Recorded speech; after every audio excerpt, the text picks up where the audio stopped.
Hi friends, இது last வீக்கான vlog தான் இன்றைக்கி பார்க்க போகிறோம். வீடியோ வந்து எடிட் பண்ணி போடவும் முடியல. ஸோ எங்கே நானும் வீடியோ எடுத்து போடுறேன், எந்த ரீச்சும் இல்லைன்ற மாதிரி என்னோடய மைண்ட் செட்டும் அப்படி தான் இருக்குது. ஸோ வீடியோ போடுறேன், அது வியூவர்ஸ் போகுது, ஆனால் யாரும் சப்ஸ்கிரைப் பண்ண மாட்டேறீங்க. 2 வருஷமாக இன்னும் 66 சப்ஸ்கிரைபர்லேயே இருக்கிறேன். ப்ளீஸ் என்னோடய வீடியோக்கு பிடிச்சிருந்தா லைக் பண்ணிட்டு சேனல் சப்ஸ்கிரைப் பண்ணுங்கள், சப்போர்ட் பண்ணி ஃபாலோ பண்ணுங்கள் மக்களே. இன்றைக்கி நைட் டின்னர் தான் செய்ய போகிறேன். டின்னருக்கு வந்து ரைஸ் வச்சுட்டேன்.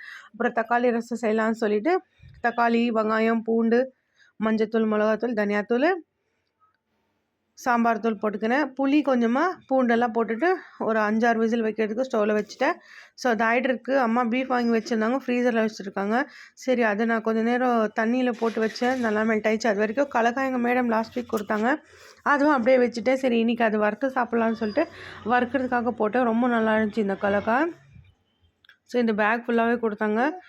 சரி அதுக்கப்புறம் பார்த்திங்கன்னா குழம்புக்கு வந்து விசில் நல்லா வந்துச்சு. நல்லா தக்காளியை வந்து நல்லா கடைஞ்சி விட்டுட்டு தாளிச்சிட்டேன். நார்மலாக நம்ம தாளிக்கிற மாதிரி தான் தாளிச்சிட்டேன். சூப்பராக இருந்துச்சு. இந்த மாதிரி கடைஞ்சி குழம்பு சாப்பிட்டிங்கன்னா அவ்வளோ டேஸ்ட்டாக இருக்கும், சூப்பராக இருக்கும்.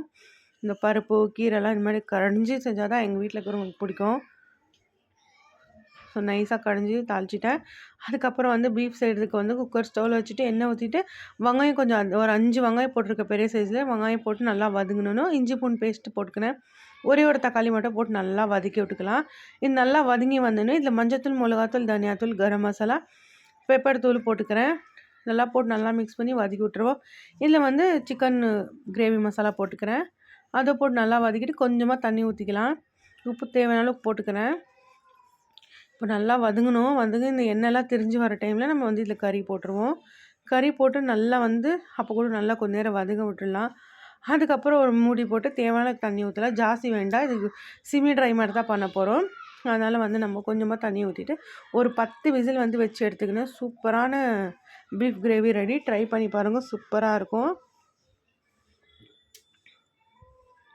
பாருங்கள், பார்க்கவே டெம்ட்டாக இருக்குது, அவ்வளோ சூப்பராக இருந்துச்சு டேஸ்ட்டு. அதுக்கப்புறம் எல்லாமே சாப்பாடெல்லாம் எடுத்து போய் ஹாலில் வச்சுட்டு எல்லோரும் கீழே உட்காந்து சாப்பிட்டோம். இன்றைக்கி டின்னர் இப்படியே முடிச்சாச்சு. அவ்வளோதான், இன்றைக்கி டே இப்படி தான் போச்சு. வீடியோ பிடிச்சா லைக் பண்ணுங்கள், சேனலை சப்ஸ்கிரைப் பண்ணுங்கள், சப்போர்ட் பண்ணுங்கள், ஃபாலோ பண்ணுங்கள். அடுத்த ஒரு